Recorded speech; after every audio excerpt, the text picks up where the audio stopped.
জেক্সপো এবং ভোকলেটে যে সমস্ত স্টুডেন্টসরা আগের বারে চয়েস ফিলিংয়ের জন্য টাকা পেমেন্ট করেছিলে 500 টাকা, তাদের প্রোফাইলেও এই সেম জিনিস দেখাচ্ছে কিনা তোমরা একটু কমেন্ট সেকশনে জানিও।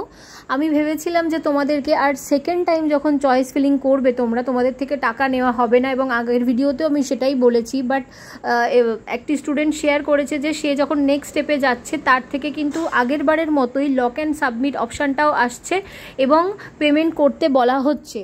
তো যাই হোক, পার্সোনালি আমার মতামত এটা ঠিক নয়। তার কারণ তোমরা ফর্ম ফিল আপের জন্য 500 টাকা দিয়েছিলে, চয়েস ফিলিংয়ের জন্য 500 টাকা দিয়েছিলে, আবার অনেক স্টুডেন্ট আছো অটো আপগ্রেডের জন্য 1000 টাকা দিয়েছিলে। তারপরেও যদি মানে না পেয়ে থাকো, তো সেক্ষেত্রে আবার চয়েস ফিলিংয়ের জন্য 500 টাকা পেমেন্ট করাটা একটা খুবই বাজে।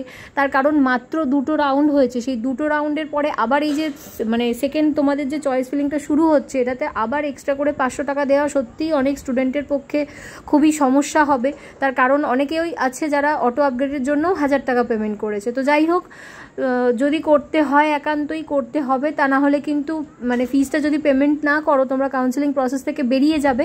সকলকে বলবো বেশি বেশি করে চয়েসটা রেখো, যাতে এই যে থার্ড রাউন্ডে বা এই যে থার্ড ফেজে তোমরা যেন পেয়ে যাও।